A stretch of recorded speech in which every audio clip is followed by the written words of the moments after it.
I think we, for the most part, all seen it coming once the bandana went around his head. Zoro was gonna fuck shit up. It only takes another chapter or two after Zoro puts that on. And especially since we've seen most of the Don Quixote executives kind of getting their asses kicked. Not necessarily by weak people, but just in general, kind of getting fucked up. It was now only a matter of time after that bandana went on. And I'm so glad Zoro finally finished this. Because I was saying in my last video, if I'm correct, like, this needs to end already. And thank goodness for Zoro's epicness. Because he came in, he saw, and he conquered and did it like the beast that he is. That bandana, I love it. Now, one of the things about this chapter in the past couple chapters as well regarding Pica is I would like to learn a little bit more as to why is he so obsessed. Like, you can definitely see he's really ride or die about Doflamingo being the king, the true king, unlike, you know, King Riku, and he looks at King Riku in a certain way, and he's really into the politics of things because he just constantly keeps talking about the proper king, and he's a weakling, and, you know, this one's better. So Pica is either really close to Doflamingo, or maybe he had some more involvement in the politics of it, or something along the lines of that, which is interesting. And again, it kind of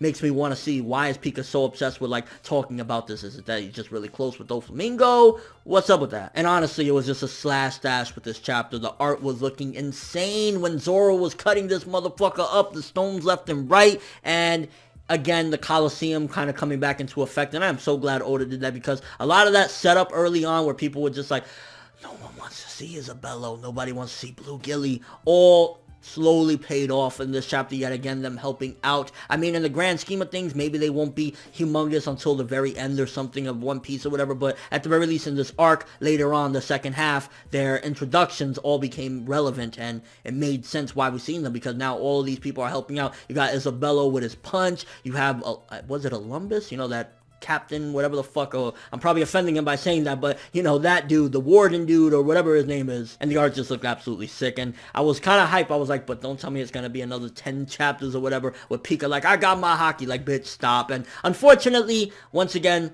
the, you know, members of the Don Quixote or whatever go down, and this was a really, really long fight. Way, way, way, way too long. But when he finally came out of his cocoon, his special powers, and he's like, but I got hockey, he got fucked up real easily. So yet again, unfortunately, the Don Quixote executives weren't as strong as I would have liked them to be. I would have liked for him to get out of there, and maybe him and Zoro have, like, you know, an epic clash or something like that, and Zoro gets fucked up or something like that. Because, in all honesty, the only thing that really got Zoro throughout this entire fight is stamina. Like, how long could he last? If it wasn't for him cutting up rocks for like 30 million chapters, right now I think he'd be okay. I honestly, Pica didn't do much to him. So yeah, like, I still say we haven't got a true testament to Zoro's strength, or any of them for that matter, because, like, he was just cutting rocks for 30 chapters and then finally cut up some motherfucker that thought he had some good hockey, but his hockey was Greg. In case you don't know about Greg, that's a reference to my Bleach reviews. You need to go check that out, or not. And yeah, plain and simple, typical epicness from Zoro that you would expect, finally wrapping up the Pica fight. The art looked gorgeous yet again. I think that's like the second or third time I've said that, but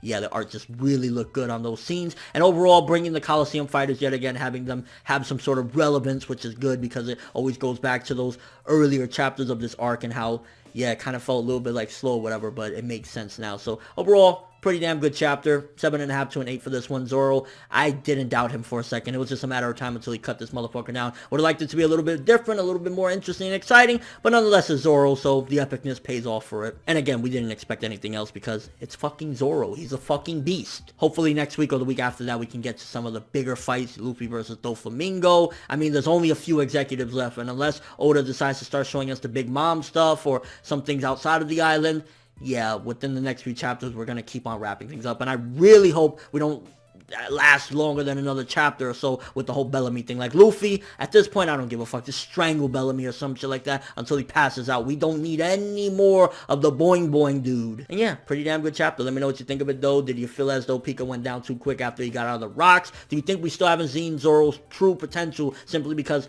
this entire fight he was just cutting rocks and getting tired from cutting and cutting and cutting and cutting, and when he went up against Pica, he just kind of gave him the 1-2 quick, bitch, I'm Zoro, fuck you. And your overall thoughts of the chapter, but that's all I have for this review. Thanks for watching. Hope you enjoyed. If you liked anything I had to say or enjoyed the video, drop me a like. I'd greatly appreciate it. And if you haven't subscribed, if you could do so as well, that'd be amazing. I'm ForneverWorld, and as always, people, have an awesome day. Zoro, bitch.